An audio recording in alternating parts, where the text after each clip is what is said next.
Hi hello welcome to G8 నేను మీ రాకేష్. తెలంగాణ రాష్ట్రంలో గత కొన్ని రోజులుగా సర్పంచ్ ఎన్నికల నోటిఫికేషన్ ముందు రాజకీయాలు ఏ విధంగా ఉన్నాయి, సర్పంచ్ ఎన్నికల నోటిఫికేషన్ తర్వాత రాజకీయాలు ఏ విధంగా మారుతూ ఉన్నాయి, వీటన్నిటికి సంబంధించిన విషయంలో మనం చూస్తూనే ఉన్నాం. ఎస్పీ బాలసుబ్రహ్మణ్యం విగ్రహం దగ్గర మొదలైనటువంటి ఈ ప్రయాణము ఇప్పుడు సాయి ఈశ్వరాచార్య అనే వ్యక్తి మరణం వరకు పోతా ఉంది. మరి బీసీ రిజర్వేషన్లకు సంబంధించిన అంశంలో కానీ మిగతా అంశాల్లో కానీ ఈరోజు బీసీ నాయకులందరినీ కాంగ్రెస్ పార్టీ కావాలనే డైవర్ట్ చేసేటువంటి ప్రయత్నంలో భాగంగానే ఎస్పీ బాలసుబ్రహ్మణ్యం విగ్రహం ముందుకు వచ్చిందా, అసలు ఏం జరుగుతుంది, తెలంగాణ ఉద్యమం నుండి నేటి వరకు తెలంగాణ ఆత్మగౌరవ పోరాటాలకు ప్రతీకగా నిలిచినటువంటి ఇక్కడ ఉద్యమాలను నీరుగార్చేటువంటి ప్రయత్నం చంద్రబాబు నాయుడు కనుసన్నల్లో రేవంత్ రెడ్డి చేస్తున్నాడు, అసలు ఏం జరుగుతుంది అని అడిగి తెలుసుకునేటువంటి ప్రయత్నం చేద్దాం. మనతో పాటు రాజ్యాంగ రక్షణ దళ్ వ్యవస్థాపక అధ్యక్షులు రాజేష్ రెంజర్ల గారు ఉన్నారు. అన్న వెల్కమ్ టు G8 న్యూస్. బాగున్నారు అన్న? బాగున్నాం. రాజ్యాంగ రక్షణ దళ ఏర్పాటు తర్వాత మిమ్మల్ని ప్రత్యేకంగా కూర్చోబెట్టాలని అనుకున్నాము, కానీ ఈ సంఘటనలు మళ్ళీ వేరే రకంగా కూర్చోబెట్టాల్సి వచ్చినాయి. రాజ్యాంగ రక్షణ దళ గురించి మాట్లాడుకునే ముందు తెలంగాణ రాష్ట్రంలో మొన్నటి వరకు ఎస్పీ బాలసుబ్రహ్మణ్యం విగ్రహం మాకద్దు అంటే మొదటగా రవీంద్ర భారతి ముందు పెట్టద్దు అనే వారికి నినాదాలు వచ్చినాయి, కానీ ఈరోజు తెలంగాణలోనే వద్దు అనే కాడికి నినాదం పోయింది. ఎస్పీ బాలసుబ్రహ్మణ్యం విగ్రహానికి సంబంధించిన విషయంలో మీ స్టాండ్ ఏంది? అంటే ఇక్కడ ప్రజలందరూ గమనించాల్సిన ఒక విషయం ఏంటంటే, ఎస్పీ బాలసుబ్రహ్మణ్యం గారు ఒక మంచి గాయకుడు, ప్రొఫెషనల్ గాయకుడు. ఆయన ఉద్యమకారుడు కాదు, పోరాటాలు చేసిన వ్యక్తి కాదు. ఆయన ఆక్యుపేషన్ ఏంది? పాటలు పాడడం. పాటలు పాడేటువంటి వ్యవస్థలో ఆయన తమిళ ప్రజల్ని కావచ్చు, కేరళ ప్రజల్ని కావచ్చు, మొత్తం భారతదేశంలో ఉన్నటువంటి హిందీలో పాడితే ఆల్మోస్ట్ భారతదేశాన్ని కవర్ చేసినట్టే పాడిండు. అయితే ఇక్కడ ఒక రెండు సమస్యలు ఉన్నాయి. భారత రాజ్యాంగ నిర్మాత డాక్టర్ బాబాసాహెబ్ అంబేద్కర్ గారి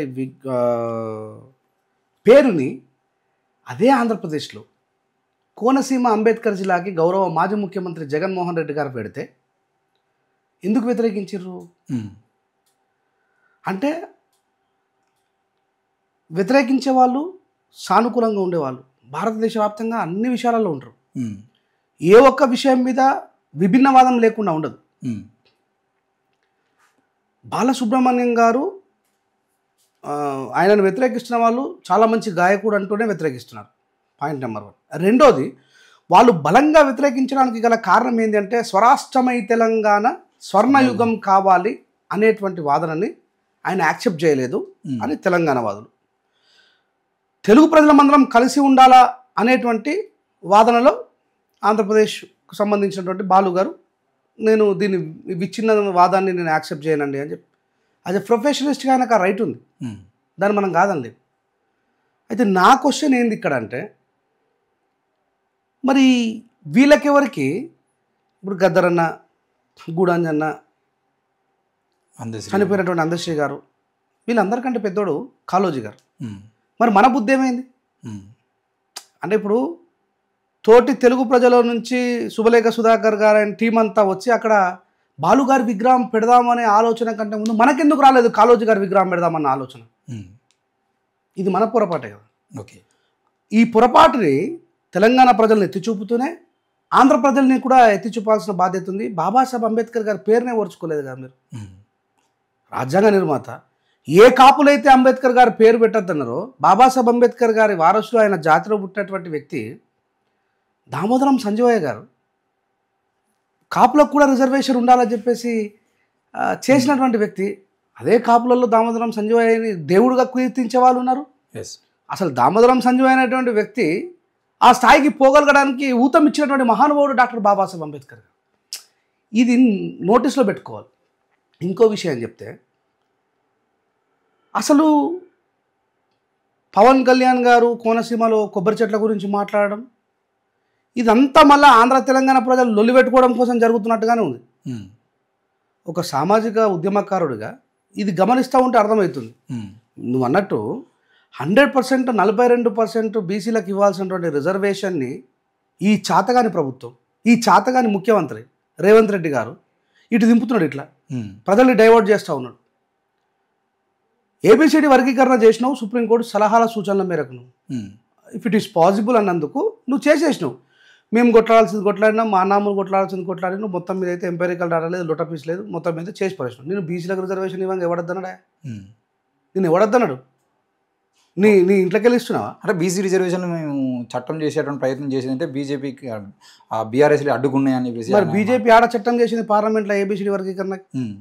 అంటే మేమంతా లొట్ట పీసుగాలం, మాకు తెలివి లేదు, నువ్వు చెప్పింది అలా తలుపు పాలి. ఆ బీసీ సమాజానికి తెలివి లేక ఇదంతా.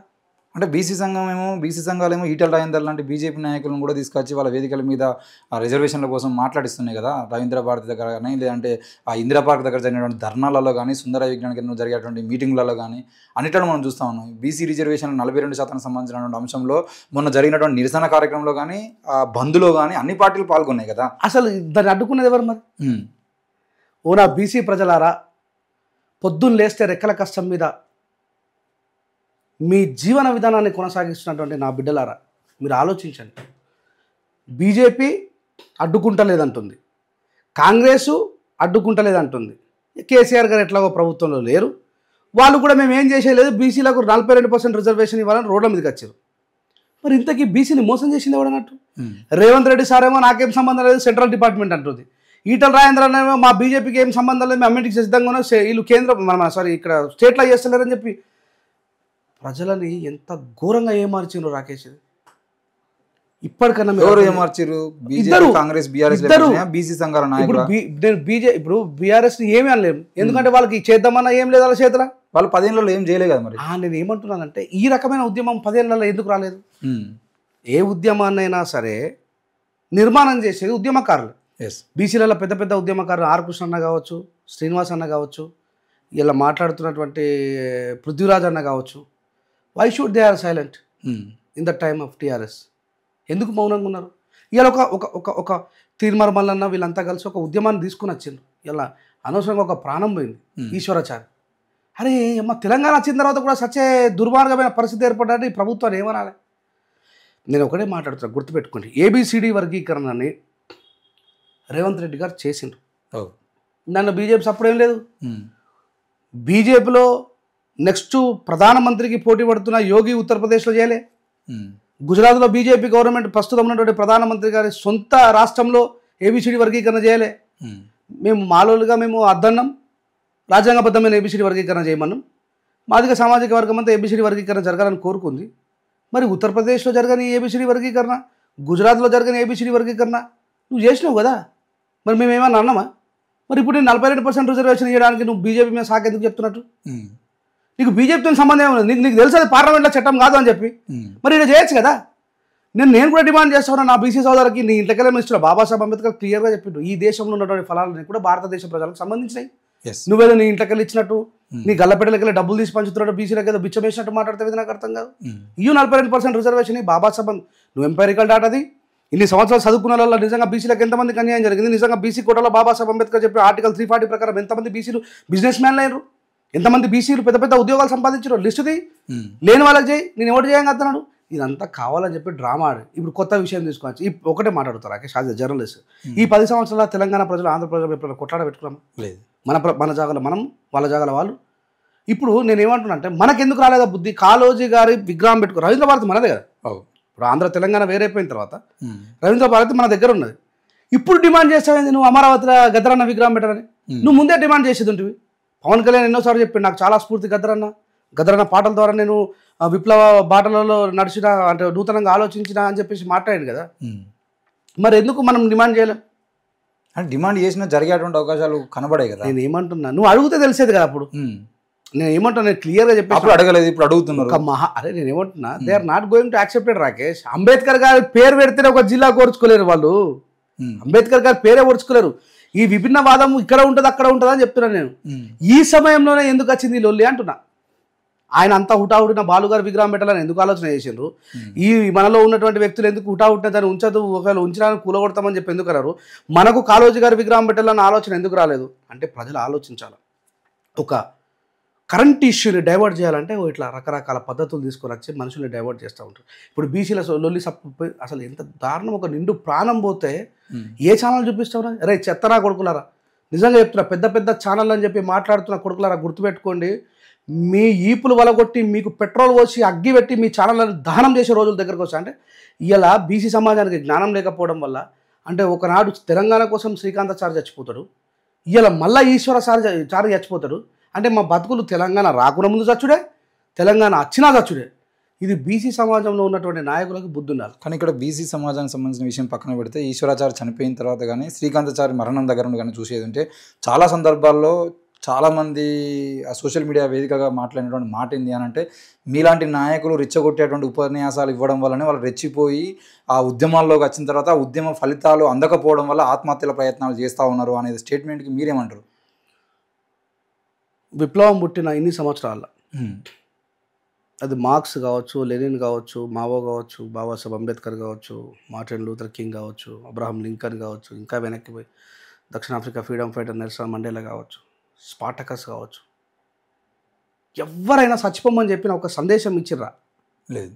అవసరమైతే సంపమని చెప్పారు కావచ్చు, సంపమని చెప్పారు కావచ్చు, కానీ చచ్చిపోమని చెప్పి ఎప్పుడు చెప్పలే. ఇంతమంది తెలంగాణ ఉద్యమాలలో పాటలు రాసిన వాళ్ళు ఆత్మహత్య చేసుకోమని చెప్పి ఎవరు చెప్పలే. ఒక పాట రాస్తాడు అన్న, ఉడుకు నీళ్ళు పోసుకుంటేనే ఒళ్ళు గాలిందంటివి కొడుక, ఉడుకు బువ్వల చేతు పెట్టాక ఊదుకొని తింటివి బిడ్డ, పెట్రోలు పోసుకొని ఎట్లా కాల్చుకున్నావో కొడుక, అమ్మ యాదికి రాలేదా నీకు, అయ్యా యాదికి రాలేదా, గౌరంగా ఎత్తుకు పెంచిన చెల్లె యాదికి రాలేదా. ఎప్పుడైనా సరే కళాకారులు కానీ అది ఆంధ్ర కళాకారులైనా, తెలంగాణ కళాకారులైనా, భారతదేశంలో ఏ కళాకారుడైనా, ఏ ఉద్యమకారుడైనా చంచిపోమ్మని చెప్పి ఎవ్వరూ రెచ్చగొట్టి మాట్లాడారు. పోరాటం చేద్దామంటారు. పోరాటంలోకి వచ్చినటువంటి యువకులకు ఆ పోరాట ఫలితాలు కనబడకపోతే ఏం చేయాల్సిన పరిస్థితుల్లో వాళ్ళు ఇట్లా బలిదానాలు అవుతున్నాయి అనేది అంటే నేనేమనుకుంటానంటే నిజంగా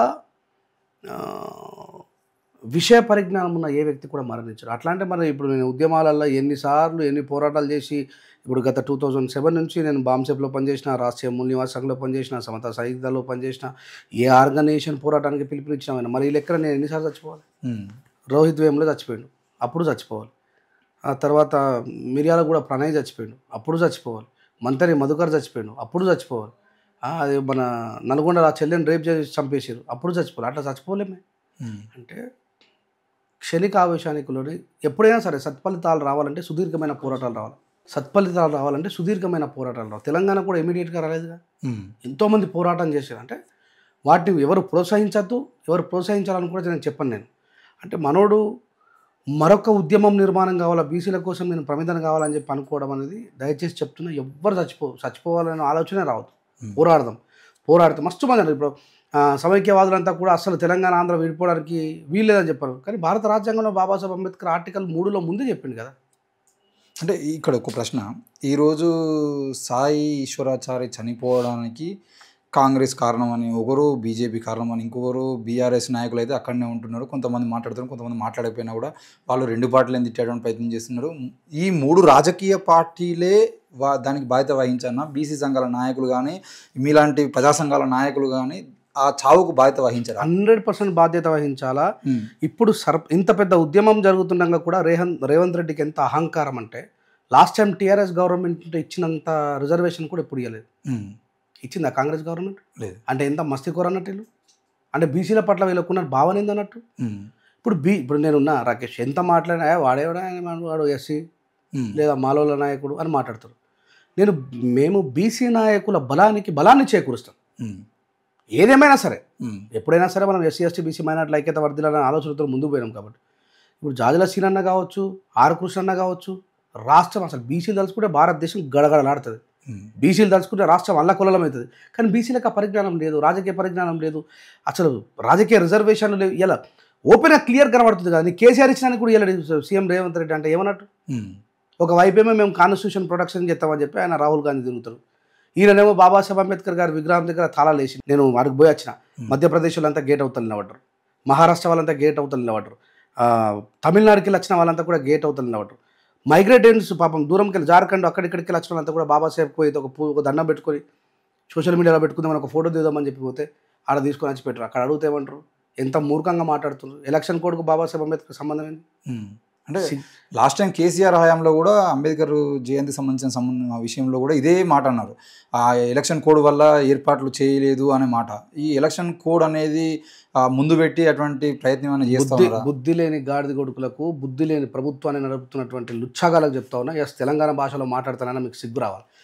నీకు ఎలక్షన్ కోడ్లో ప్రతి రాజకీయ నాయకుడికి సంబంధించినటువంటి ముఖానికి మాస్క్ ఎత్తారు. బాబాసాహెబ్కి ఏం చూసినా మేడం? లేదు. ఇది టీఆర్ఎస్ గవర్నమెంట్ అప్పుడు ఖండించినా, ఇప్పుడు కాంగ్రెస్ గవర్నమెంట్ అప్పుడు ఖండిస్తున్నా. ఇది అహంకారమే.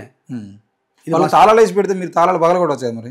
అంటే నేను ఏమంటున్నా అంటే మేము ఆ రోజు కూడా వస్తుంది, ఆ రోజుకు వస్తుంది ఖచ్చితంగా. ప్రజాస్వామ్యబద్ధంగా నేను కూడా బాబాసాహెబ్ అంబేద్కర్కి దండ వేసుకుందామని చెప్పి పోయినా. మామూలుగా అయితే నేను వేరే జాగాలకు పోలా, నాకు ఫ్లైట్ మిస్ అయిపోయి నేను పోలేకపోయినా. సరే ఈడైనా సరే బాబాసాహెబ్కి దండం పెట్టుకుందామని చెప్పి పెద్ద విగ్రహం దగ్గరికి పోయినా, ఏం లేదు, అన్ని తాళాలున్నాయి. తర్వాత ట్యాంక్ బండ్ బాబాసాహెబ్ అంబేద్కర్ దగ్గరికి పోయి దండం పెట్టుకొని వచ్చిన. తర్వాత ఈ విషయాన్ని ఖచ్చితంగా ఖండించాలి కాబట్టి నేను ఎప్పుడు ప్రతి విషయం మీద మాట్లాడతా కాబట్టి పోయి మా రాజ్యాంగ రక్షణ దళ సభ్యులు అక్కడ నిలబెట్టి మాట్లాడి వచ్చిన. అంటే ఇక్కడ ఇంకో విషయం, ఈరోజు బాబాసాహెబ్ అంబేద్కర్ రేవంత్ రెడ్డి ప్రభుత్వంలో ఒకవేళ ఏర్పాట్లు జరగలేదు కావచ్చు, కానీ ఎన్నడూ లేని విధంగా తెలంగాణ రాష్ట్రంలో 4 దళిత మంత్రులు ఉన్నారు కదా. 4 దళిత మంత్రులు ఎవరన్నా ఒకరు ఆడికి వస్తూ ఉంటే కనీసం తాళమన్న తీసేవాళ్ళు కదా. మరి మీరు అంటున్నటువంటి ఆ మైగ్రేటియన్స్ లేదంటే ఉత్తరప్రదేశ్ నుండి, తమిళనాడు నుండి, మహారాష్ట్ర నుండి వచ్చినటువంటి ఆ పర్యాటకులు ఎవరైతే ఉంటే వాళ్ళందరూ ఆ బాబాసాహెబ్ విగ్రహాన్ని దర్శించుకోవాలనేటువంటి ప్రయత్నం జరగాలంటే, అది సక్సెస్ కావాలంటే మీ దళిత మంత్రులు ఉన్నారు కదా 4. వాళ్ళు టీఆర్ఎస్ గవర్నమెంట్లోనైనా సరే, ఇప్పుడున్న కాంగ్రెస్ గవర్నమెంట్లోనైనా సరే, ఈ దళిత మంత్రులు, దళిత ఎమ్మెల్యేలు అంతా కూడా నోరు లేని, వాళ్ళ యజమాని చెప్తే తప్ప అరవలేని. ఇంకా నేను వాళ్ళ కుక్కలను అంటే కూడా అనొచ్చు, తప్పేం లేదు, అంత నా అనామలే కాబట్టి. ఎందుకంటే కంపల్సరీ తప్పుగానే చెప్పాలి. వాళ్ళకి తెలియని విషయం ఏంటంటే అవి సింహాసనం ఎక్కడానికి గల కారణము రేవంత్ రెడ్డో కేసీఆర్ కాదు, బాబాసాహెబ్ అంబేద్కర్ గారు పెట్టిన భిక్ష. అందుకే ఈ సందర్భంగా ఒక విషయాన్ని గుర్తు చేస్తాను. కుక్కలకు సింహాలకు తేడా ఎట్లా ఉంటుందనే విషయం చెప్తా. అక్బరుద్దీన్ ఓవైసీ బాబాసాహెబ్ అంబేద్కర్ గారిని పార్లమెంట్లో అవమానించినటువంటి అమిత్ షాకి మన తెలంగాణ అసెంబ్లీలో సమాధానం చెప్తుంది. మేరా భాయ్ తుమ్ లోగ్ 31 లోక్ హై, 31 మంది ఎస్సీ ఎస్టీ ఎమ్మెల్యేలు ఉన్నారు. బాబాసాహెబ్ అంబేద్కర్ గారి దయ వల్ల మీరు ఆ కుర్చీలలో కూర్చున్నారు. పార్లమెంటు సాక్షిగా అమిత్ షా బాబాసాహెబ్ అంబేద్కర్ గారిని అవమానిస్తే మీరు ఒక్కరు కూడా నోరు తెరుస్తలేరు, మీరు ఏం మనుషులయ్యా అని చెప్పి మాట్లాడుతూ అమిత్ షా చెప్తున్నాడు, దేవుని మొక్కితే స్వర్గం ప్రాప్తి చెందుతుందంటే ఈ దేశాన్ని స్వర్గానికి ఏమాత్రం తక్కువ చేయలేడా నా Babasaheb Ambedkar is my role model, is my super hero అని అన్నాడు. అంటే వాళ్ళు సొంత పార్టీల నుంచి వచ్చారు కాబట్టి ఏనా కొడుకు భయపడాల్సిన పర్లేదు వాళ్ళకి. 31 మంది ఎస్సీ ఎస్టీ ఎమ్మెల్యేలు చెయ్యలేని ఒక్క ఖండనని అసెంబ్లీ సాక్షిగా అక్బరుద్దీన్ ఓవైసీ చేసిండు. సలాం చేస్తా. అసుంటోళ్ళు కావాలని కోరుకున్నారు బాబాసాహెబ్ అంబేద్కర్ గారు. సో వీళ్ళు పేరుకే, ఎందుకంటే ఆ సీట్లు నింపాలి కదా, SC cell, BC cell, minority cell లాగా అట్లా అంతే వీళ్ళ వల్లే. అందుకనే లాస్ట్ టైం కూడా ఏమని చెప్పిన, ఇకపై నెక్స్ట్ జరగబోయే ఎలక్షన్లల్లా ఈ నోరు లేని వాళ్ళు మనకు వద్దు. వాడు పేదోడైతేనేంది, ఎవడైతేనేంది, మన కోసం అంతకుముందు 5 సంవత్సరాలు పోరాటం చేసినటువంటి వ్యక్తి ఉంటాడు కదా ఆ ఏరియాలో, మాల లీడరో, మాదిగ లీడరో, ఇంకా సింధులలో 59 కులాల ఎస్సీ రిజర్వ్ అయితే మాకే కదా. ఆ దాంట్లో నుంచి ఎన్నుకునేటువంటి ప్రయత్నం నెక్స్ట్ ఎలక్షన్లలో ఒక్కొక్కరికి నిద్రపడని నేను తిరుగుతా కంపల్సరీ. కానీ ఇన్ని రోజులు కూడా ఇప్పుడు మీరు అంటున్నటువంటి ఈ అరవలేనో మొరగలేనో అటువంటి వ్యక్తులు అంటున్నారు కదా, అక్కడ అరిచేటువంటి శక్తి ఉన్నటువంటి నాయకులను అంటే గెలిపించుకోవడం కోసం ఏ నాయకుడు ముందుకు రాలేదు. ఈరోజు ఓ కదిరి కృష్ణ ఎమ్మెల్యేగా నిలబడ్డప్పుడు, ఎంపీగా నిలబడ్డప్పుడు ఇంకో అదే కులానికి సంబంధించినటువంటి దళిత నాయకులు ఎవరు కూడా ఆయన సపోర్ట్ చేసిన పరిస్థితి లేదు. ఆర్ఎస్ ప్రవీణ్ కుమార్ లాంటి వ్యక్తి మన ఎమ్మెల్యేగా, ఎంపీగా పోటీ చేస్తే కనీసం అదే కులానికి సంబంధించిన, అంటే దళిత కులాలకు సంబంధించిన మిగతా నాయకులు ఎవరు కూడా ఆర్ఎస్ ప్రవీణ్ కుమార్ గెలిపిద్దామనుకున్న స్టేట్మెంట్ ఇచ్చిన పాపాన పోలేదు. మీరు మీ సంఘాలు, మీ ఐక్యత లేకపోవడం వల్లనే ఈరోజు దళిత నాయకత్వం రాజకీయాల్లో సక్సెస్ అయితే లేదు అనేది నిజం అని ఈరోజు చాలామంది మాట్లాడుతూ ఉన్నారు. నువ్వు అడిగిన క్వశ్చన్లకి I'm not the responsible voter. ఎందుకంటే నేను ఆర్ఎస్ ప్రవీణ్ కుమార్ గారి కోసం పాట పాడిన, ఆర్ఎస్ ప్రవీణ్ కుమార్ గారికి నేను పరోక్షంగా ఏం చేయాలో చేసిన, ఆయన ఓటమికి మాత్రం నేను కారణంగా. నేను ఎప్పుడు కూడా బహుజన సమాజం వైపే ఉన్నా. నేను నాలాగా వందలాది మందిని తయారు చేసిన కదిరి కృష్ణ గారి వల్లే నేను అంబేద్కరిజం వైపు అడుగులు వేసిన అని చెప్పి కూడా నేను కొన్ని వందల సార్లు నేను చెప్పిన. నువ్వు అడిగింది 100% కరెక్ట్ క్వశ్చన్. ఐక్యత లేకపోవడం వల్లనే ఓటమికి కారణం అని చెప్పినారు కదా, ఆ ఓటమి వైపు నేను లేను. ఓకే, ఆ పడ్డ 150 ఓట్లు కావచ్చు, 1500 ఓట్లు కావచ్చు, 45,000 ఓట్లు కావచ్చు, దాంట్లో నేనున్నా. ఆ ఓట్లు పడడంలో కనీసం ఒక 500 ఓట్లు పడడానికైనా నేను కారణమైన తప్ప నువ్వు అనుకున్న బానిసల వైపు మాత్రం నేను లేను. నేను ప్రయత్నం చేస్తున్నా. కాంశీరామ్ సార్ ఏమని చెప్పిండు, మొదట ఓడిపోదాం, 2 ఓడకూడదాం, 3 గెలుద్దాం అన్నాడు. నా సూత్రం కూడా కాంశీరామ్ సార్ సూత్రం. ఇలా విశారదన్న ముంగటికి వచ్చిండు, కాంశీరామ్ బాబాసాహెబ్ అంబేద్కర్ ఆలోచన విధానంలో ముందుకు పోతున్నాడు. 100% ఆయనతో కలిసి పనిచేస్తాం. నేను నా సైన్యాన్ని నేను నిర్మాణం చేసుకున్న తర్వాత, నా శక్తి ఏందో నేను నిరూపించుకున్న తర్వాత ఖచ్చితంగా కలిసి పనిచేస్తాను. వెనక ముందు చూస్తే విశారదన మహారాజ్ తప్ప ఇంకెవరు కనబడతలేరు. ప్రవీణ్ సార్కి ఇప్పుడు రేపు పాపం ఆయన ప్రయత్నం ఆయన చేసి, ఆయన తప్పు మాట్లాడతలేదు. ఆయన ప్రయత్నం చేసి ఆయన ఓడిపోవడానికి కారణం మందకృష్ణ మాదిగర్ అని 100% ప్రపంచం అంతా చూసింది. ఇంకా వేరే ముచ్చట్లు లేదు. ఆయన గెలవలేడు, కోనప్ప గెలడు, అవి కూడా బహుని గెలిచిండు. నాకు తెలియదు అంటే చెప్తున్నా, నాకే తెలియదు అంటే ఇక మరి సమాజానికి ఏం తెలుసు నాకు తెలియదు. సో అంటే గెలుపు వైపు ప్రయత్నం చేసిన ప్రవీణ్ సార్తో కూడా ఉండి పనిచేసినాం. ఇలా ఆయన ఏ రకమైనటువంటి మానసిక బాధకో బానిసత్వానికో గురైపోయి ఆయన బీఆర్ఎస్ పోయిండు. రేపు పొద్దుల ఆయన బీఎస్పీకో ఆర్పీఐకో ఓటేమైనటువంటి రైట్ లేదు కాబట్టి నేను ఆయనతో కలిసి పనిచేయలేదు.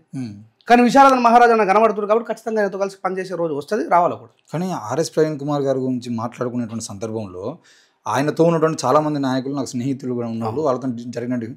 అరే ప్రవీణ్ కుమార్ గారు బీఎస్పీని ఎత్తుకున్నప్పుడు ఏ ఒక్కరూ మాట్లాడలేదు, ఆయనకు సపోర్ట్గా ఆయనకు ఇప్పుడు ఈ దళిత సంఘాల పేరుతోని ఒక రకంగా చెప్పాలనుకుంటే సంపాదించుకునే వాళ్ళు కూడా ఒక్క ప్రవీణ్ కుమార్ అన్న గెలిపించుకుందాం మనం అని చెప్పేసి మాట్లాడిన దాఖలాలు లేవు. కానీ ఆయన బీఆర్ఎస్ పార్టీలో ఏ రూటుతోటే ఈ దేనికో లొంగిపోయిండు అని చెప్పేసి మాట్లాడారు. వీళ్ళకి ఎక్కడిది అని చెప్పేసి అడుగుతున్నారు. ఆ ఎక్కడిది అనేవాడిని చెప్పు తీసుకొని కొడతాను. ఆ ఎక్కడిది అనేవాడిని చెప్పు తీసుకొని కొడతా అంటున్నా. నల్గొండలో 7కి వెళ్ళొచ్చారు జనాలు. చెప్పు డబ్బులు ఇస్తున్నారు సారు. ఎంతమంది సది డబ్బులు పెట్టుకుని కనవలేరు రాకేష్.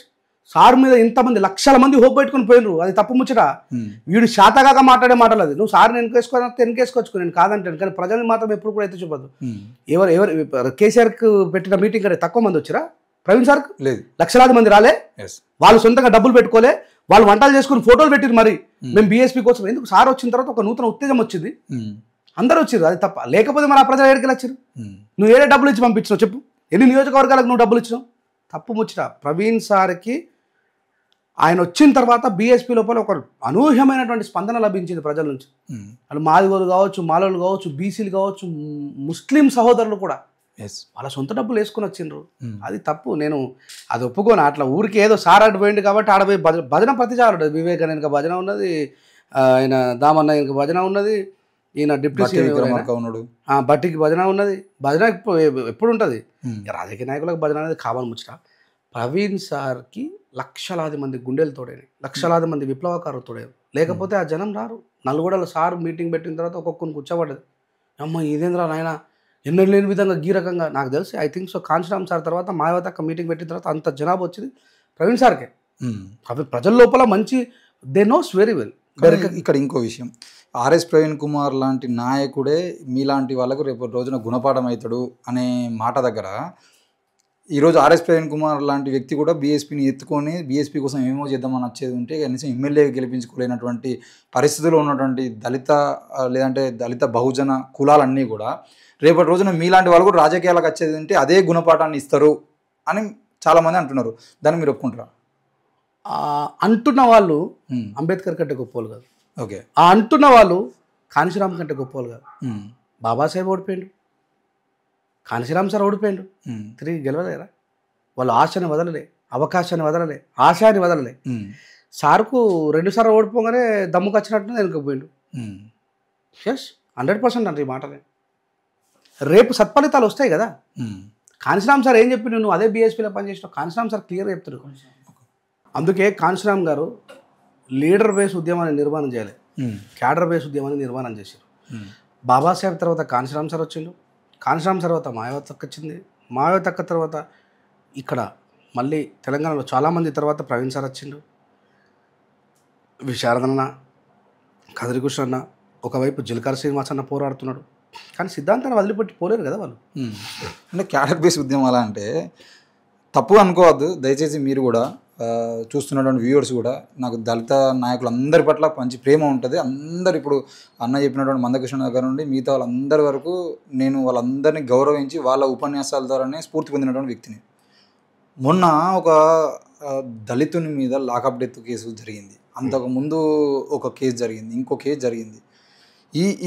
ఇప్పుడు మీరు అన్నారు కదా క్యాడర్ బేస్ నాయకుల్ని తయారు చేయమని కాంశీరామ్ చెప్పిండు అని చెప్పేసి. క్యాడర్ బేస్ నాయకుల్ని తయారు చేయమని కాంశీరామ్ చెప్పిన డైలాగులు అందరూ కొడతారు, అందరూ మాట్లాడతారు. కానీ అక్కడ ఒక నాయకుడు వస్తున్నాను అంటే క్యాడర్ లేకుండా పోయి నలుగురు కూర్చున్నటువంటి పరిస్థితుల్లో ఒక దళితుల్ని పోలీస్ స్టేషన్లో వేసి చంపితే కులం పేరుతో చంపితే కనీసం కులాంతర వివాహం చేసుకున్నా అని చెప్పేసి వాళ్ళ కుటుంబ సభ్యుల్ని నరికి చంపితే బురద గుంపుటలలో ముంచితే పోయి ఈ నాయకుడు పోతాడు, నాయకుడు వెనకాల నలుగురు ఉండరు, ఈ ఒకవేళ నాయకుడు పోతే కూడా కనీసం బస్ కిరాయిలకు పైసలు అడగకుండా పరిస్థితులు ఈరోజు కనబడుతున్నాయని చెప్పేసి మీ మీద పెద్ద ఆరోపణ ఉన్నది. కేవలం రాజేష్ వెంచర్ల మీదే కాదు, మిగతా వాళ్ళందరి మీద కూడా ఉన్నది. వీళ్ళు కాన్శీరామ్ చెప్పినటువంటి లైన్ను దాటి కేవలం లీడర్ల కోసమే ప్రయత్నం చేస్తున్నారు, క్యాడర్ కోసం కాదు అని అంటే మీరేమంటారు? అంటే గ్రాస్ లెవెల్కి ఎవరు పోతున్నారు పోతలేరు అనేది ప్రజలకు తెలుసు. బైర్ నరేష్ అన్న కావచ్చు, నేను కావచ్చు, గత అంటే తెలంగాణ గవర్నమెంట్లోనే ఏ అన్యాయం జరిగినా న్యాయం జరిగేంతవరకు పోరాడినాం. మేము పిలిస్తే నిజంగానే క్యాడర్ ఉన్నదా లేదా అనే విషయానికి వస్తే వందలాది మంది వేలాది మంది జనాలు వచ్చారు. నేను మనం విడిపోతే జరగబోయే దుర్మార్గం ఏందనే విషయాన్ని చాలా క్లియర్గా చెప్పిన ఈ దళిత సమాజానికి. ఇయ్యాల నువ్వు అడిగిన క్వశ్చను వాళ్ళకి అర్థం కావాలి. రాజేష్ అనే తమ్ముని చంపేసిండ్రు, లాకప్ డెత్, వైర్తో ఊరేసి చంపేసిండ్రు. ఇంకో తమ్ముని షాద్ నగర్లో లవ్ మ్యారేజ్ చేసుకున్నారని చెప్పి చంపేసిండ్రు. వీళ్ళిద్దరూ మాదిగ కులానికి చెందిన వాళ్ళు. వీళ్ళిద్దరిని చంపడానికంటే ముందు మాల కులానికి సంబంధించినటువంటి మాల బండిని చంపుతారు. సూర్యాపేట. ప్రజలారా, నా దళిత సమాజమా, ఇప్పటికన్నా కళ్ళు తెరవండి. నేను ఎంత మొత్తుకున్నా మీకు అర్థం కాలేదు. వాళ్ళు మనల్ని విడదీసి చంపుతారని చెప్పిన. బంటిని చంపినాడు, మాదిగలు ఎవరు స్పందించలే. చూడు రాకేష్, మంచి ఆలోచించు. అప్పుడు ఏమైపోయింది, మాల మాదిగ పంచాయతీ కాబట్టి మా మాల బంటి కోసం ఎవరు రాలేరని చెప్పి మాలలు మాత్రమే పోయినరు. సత్వర న్యాయం జరిగిందా, పోరాటం చేసిరనే విషయం పక్కన పెడితే తర్వాత అంటే నేను ఎందుకు క్యాడర్ బేస్ ఉద్యమాలకి, లీడర్ బేస్ ఉద్యమాలకి, వ్యక్తిగత ప్రయోజనాలకి, జాతి ప్రయోజనాలకి మధ్య ఉన్నటువంటి తేడా వ్యత్యాసం నా సమాజం గుర్తించాలి. మాలలో పూరని చంపారు, మాలలు తప్ప మాదిగలు పోలే. ఇప్పుడు రాజేష్ కోసం మాదిగలే పోయినరు. ఆ మాదిగలలో ఎవరు పోయినరు? ఖాళీ విశారదన్ అన్న కూడా పోరాటం చేసి లేదు. తర్వాత మందకృష్ణ అన్న పోయిండు. విశారదన్న చేసిన సుదీర్ఘ పోరాటం తర్వాత మందకృష్ణ అన్న పోయిండు. ఆయన ఢిల్లీ కార్యక్రమం పెట్టుకున్నాడు కాబట్టి గవాయి గారి మీద జరిగిన దాడికి అక్కడ నిరసన తెలియజేయాలి కాబట్టి ఆయన నేరుగా ఆడికి వచ్చిండు. ఇప్పుడు మాదిగల ఇద్దరు లీడర్లేనా? నా మాదిగ సమాజం ఆలోచించాలి. ఇక్కడ రాజేష్ అనే వ్యక్తి మన జాతి బిడ్డ కదా, మాదిగ జాతి బిడ్డ కదా, మరి మాదిగ లీడర్ అందరు పోవాలి కదా. అంటే ఇక్కడ విశారదన్ మహారాజు పోయిండు కాబట్టి ఆయనకే క్రెడిట్ వస్తుందని ఆలోచించే దిమాగ్ లేని గాడిద కొడుకులు ఉన్నారు. మాలలల్లా మాలోడు ఎవడైనా పోయి ఎత్తుకున్నాను. ఇక్కడ ఇష్యూ బేస్ కాదు వీళ్ళకి. అమ్ము మద్దతు ఇస్తే వానికి పేరు వస్తుంది, వాని ఆధ్వర్యంలో న్యాయం జరిగింది. అందుకే చెప్తున్నా, వీళ్ళకి ఎవ్వడికి సరిగా అంబేద్కర్ అర్థం కాలేదు. అంబేద్కర్ అర్థమైతే కానిస్టామ్ సార్ లాగా జాతి ఉద్ధరణ కోసం పనిచేస్తాడు. ఇప్పుడు అంబేద్కర్ అర్థమైనటువంటి కానిస్టామ్ గారి గురించి చెప్పేటువంటి మీరు రాజేష్ కోదాడకు సంబంధించినటువంటి రాజేష్ కోసం కానీ షాద్నగర్ పోయాల్సినటువంటి పరిస్థితులు కానీ ఎందుకు పోలేకపోయారు? మొన్ననే రాజ్యాంగ రక్షణ దళ పేరు చెప్పి ఆ వేదిక మీద మాల మాదిగల కోసమే కాదు, దళిత బహుజనులు, ముస్లిం మైనార్టీలు, క్రిస్టియన్లు, అగ్రకులాల్లో ఉన్నటువంటి పేదల కోసం కూడా మేము పోరాటం చేస్తాం అన్నటువంటి మీరు ఈ రోజు వరకు కూడా ఎందుకు ఆ కుటుంబాన్ని పరామర్శించలేకపోయారు? నేను షాద్నగర్లో జరిగినటువంటి తమ్ముడి దాడికి నేను ప్రత్యేకంగా పోకపోవడానికి గల కారణం ఏందో, రాజ్యాంగ రక్షణ ఇన్ని రోజులు ఎవరు పిలిస్తే వాళ్ళ కోసం పోయినా అంబేద్కర్ గారు స్పీచ్లు ఇచ్చినా వచ్చింది. రెండోది, నేను రాజ్యాంగ రక్షణ దళ మహాత్మా జ్యోతిబా పూలే గారి వర్ధంతి సందర్భంగా ఏర్పాటు చేసి నేను ఇప్పుడు ఇమ్మీడియట్గా చేయాల్సిన పని ఏంటంటే 33 జిల్లాల క్యాడర్ని ఏర్పాటు చేసుకోవాలా, నా రాష్ట్ర స్థాయికి సంబంధించినటువంటి ఉమ్మడి 10 జిల్లాల నాయకులను ఏర్పాటు చేసుకోవాలా, 620 మండలాల నాయకులను ఏర్పాటు చేసుకోవాలి. మీరు నన్ను అనొచ్చు, మరి ఇంత మాట్లాడిన రాజేష్ అన్న, నేను ఒక్క 2 విషయాలలోనే పోలేను కావచ్చు. మరి నేను పోయినాడు, నరేష్ అన్న పోయినాడు, ఎవరెవరు వచ్చారు అని అడిగినామా? కానీ ఇక్కడ మాదిగలు కాబట్టి రాజేష్ రాలేదు. మరి మాదిగల కోసమే నేను జైలుకి పోయినా కదా అందరికంటే ఎక్కువ. నాకు ఆ ఫీలింగ్ ఉంటే మాదిగల కోసం వర్గీకరణ ముందు విషయం పక్కన పెట్టండి, వర్గీకరణ తర్వాత కదా. నేను ఏమంటున్నా, నేను విశారదన్న దగ్గర ఎవరెవరు ఉన్నారో ఏం జరుగుతుందో కనుక్కున్నా. నేను ఎగ్జాక్ట్గా విశారదన్న గారికి మద్దతు ఇవ్వాలని చెప్పి పోదాం అనుకునే టైంకే అన్న ఈ బీసీకి సంబంధించిన దాని మీద ఇటు వచ్చింది. అక్కడ అది కేసు కొంచెం సన్నగిల్లింది, ఆ ఫ్యామిలీ వ్యక్తులను భయభ్రాంతులకు గురి చేస్తూ అది కొద్దిగా కాంప్రమైజ్ ధోరణి వచ్చిందని చెప్పి దెన్ ఆఫ్టర్ ఇటు పోదాం అనుకునే టైంకి నేను వైజాగ్ మీటింగ్ పోవాల్సి వచ్చింది. అక్కడ ఎవరో ఒక తమ్ముడు నాకు కాంటాక్ట్ అయ్యింది, బీఎస్పీకి సంబంధించినటువంటి అభ్యర్థి. సో ఏదైనా సరే మూకుమ్మడిగా పోతే ఉండేటువంటి లక్ష్యం వేరు. అది ఎక్కువగా బైనరేషన్ అని నేను నిరూపించుకున్నాను. మేము వేరే డిఫరెంట్ ఆర్గనైజేషన్ అయినప్పటికీ కూడా మా కాజు న్యాయం కోసం ఉండే కాబట్టి మా ఇద్దరి మధ్యలో ఆ వేరియేషన్స్ ఎప్పుడు రాలేదు. ఈ వేరియేషన్స్ రావడం కోసమే బీజేపీ మమ్మల్ని రకరకాలుగా విడదీసింది. ఆ విషయం మా సమాజానికి ఇప్పుడు అర్థం కాదు. ఫస్ట్ మాలోలు చంపినప్పుడు మాదిగోలు సపోర్ట్ చేయరు, ఇప్పుడు మాదిగోలు చంపినప్పుడు మాలోలు సపోర్ట్ చేయరు. అయిపోయాయి. ఇప్పుడు ఇంతకుముందు ఒక మాట అన్నారు మీరు, ఆ కుటుంబాన్ని భయభ్రాంతులకు గురి చేసేటువంటి ప్రయత్నం, భయపెట్టడానికి ప్రయత్నం చేశారు అనిపించి మీరు చెప్పారు కదా. దళిత సంఘాల లీడర్లు సరిగ్గా నిలబడకపోవడం వల్ల, వాళ్ళ భయము ఈ సమాజానికి లేకపోవడం వల్లనే వాళ్ళ బాధితులను కూడా వాళ్ళ భయభ్రాంతులకు గురి చేస్తున్నారు కదా. మరి మనం అట్లాంటప్పుడు మనం పోయి ఏం లాభం? ఈ ఈ ఈ కింద మా నాయకుడు అని చెప్పి మీసాలు తింపుకుంటూ తొడలు కొడుతున్న వాళ్ళు ఆలోచించుకోవాలి. ఇప్పుడు మీ నాయకుడు ఎంత బలమైనడు, నీ జాతిని వాడు చంపేసి కూడా భయపెడుతున్నాడు అంటే నువ్వు ఎంత బలహీనంగా ఉన్నావు అర్థం చేసుకోవాలి. నేను ఎప్పుడు జరగనీయలే నా కరీంనగర్ నిజామాబాద్లో అట్లా. నేను గొప్పలు చెప్పుకోవడం కాదు, నేను ఎవరెవరి మీద చేసుకోవాల్సి వచ్చింది, ఎన్ని వేల మందిని కూడగట్టినా, నువ్వు కూడా నాతో పాటు పార్టిసిపేట్ చేసినావు. మా ఏరియాలో ఉన్నటువంటి వీడీసీ మీద ఎంత పెద్ద పోరాటాలు చేసినాం, న్యాయం జరిగేదాకా ఎక్కడ కూడా ఇడిచబెట్టలే. ఇప్పుడు నువ్వు ఆలోచించుకో, నువ్వు నా నాయకుడు అనుకున్నాడు, నీ నాయకుడు ఎంత బలమైనడు. నేను ఇక్కడ ఎవరిని కించపరచట్లేదు, ఇప్పటికైనా మేలుకోండి అంటున్నా. నేను రోహిత్ చచ్చిపోయిన రాకంటే ముందు కూడా చెప్పిన, ఒరే మారండ్రా అని ఒక రోహిత్ని కోల్పోయినాం, ఒక ప్రణయ్ని కోల్పోయినాం, ఒక మధుకర్ని కోల్పోయినాం, ఇలా మాల బంటిని కోల్పోయినాం, ఇలా రాజేష్ని కోల్పోయినాం, ఇంకో తమ్ముని కోల్పోయినాం. ఎవరి లిస్ట్ ఎప్పుడు రాసింది ఉన్నది? ఇంకెప్పుడు మొన్న నిన్నగాకపోయినా నాందేడ్ల అమ్మాయిని ప్రేమించిందని చెప్పేసి. ఇదంతా కూడా లీడర్ బేస్ ఉద్యమం ద్వారానే వస్తున్న సమస్య. బైనరేషన్ పిలిస్తే నేను ఖచ్చితంగా పోతా, ఎందుకంటే కాజు కోసం కొట్లాడా. నేను పిలిస్తే అన్న ఖచ్చితంగా వస్తాడు. ఇక్కడ కాజు కోసం కొట్లాడే నాయకులు కావాలి. ఇలా మాదిగ సామాజిక వర్గంలో ఇంతమంది వీరులు ఉన్నారు కదా, మళ్ళీ కృష్ణన్న విశారదన పోవుడైంది, మేడిపాప నెట్టిపోయిండు, టీఎంఆర్పిఎస్ అన్ని ఎట్టిపోయిండు, వీళ్ళందరూ ఎడిపోయారు, ఏపురు సొమ్మని ఎట్టిపోయి వీళ్ళందరూ ఎడిపోయారు. ఇప్పటికైనా నా అన్నాములు అర్థం చేసుకోవాలి. కలిసి ఉద్యమాలు చేయకపోతే కథమైపోతాం అని చెప్పి ఒక ఉమ్మడి ప్లాట్ఫామ్ కావాలని రాజ్యాంగ రక్షణ అందరినీ ఏర్పాటు చేస్తాను.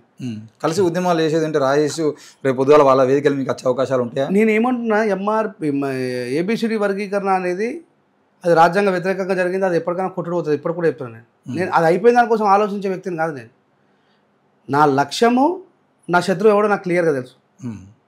నా లక్ష్యము, నా శత్రువు ఎవడో నాకు క్లియర్గా తెలుసు. వీళ్ళకి లక్ష్యం ఉన్నదా లేదా అనే విషయం ఆలోచించుకోవాలి. టీఎంఆర్పిఎస్ వంగపల్లి సీన్ అన్న ఎందుకు స్పందించలేదు? తెలంగాణలో జరిగిందిగా, ఇద్దరు మన తమ్ములే కదా. ఇప్పుడు అలాంటి నాయకులని మా నాయకుడు అని వెనకాల ఉండి ఫీల్ అవుతున్న వాళ్ళు ఆలోచించుకోవాలి. వెదర్ యువర్ లీడర్ షూటబుల్ పర్సనా కాదా? ఇలా ఆంధ్రప్రదేశ్లో కూడా అదే పరిస్థితి కదా. ఏ సమస్య వచ్చినా వైఎస్ఆర్సీపీ మీకు మలుపుతున్నారు.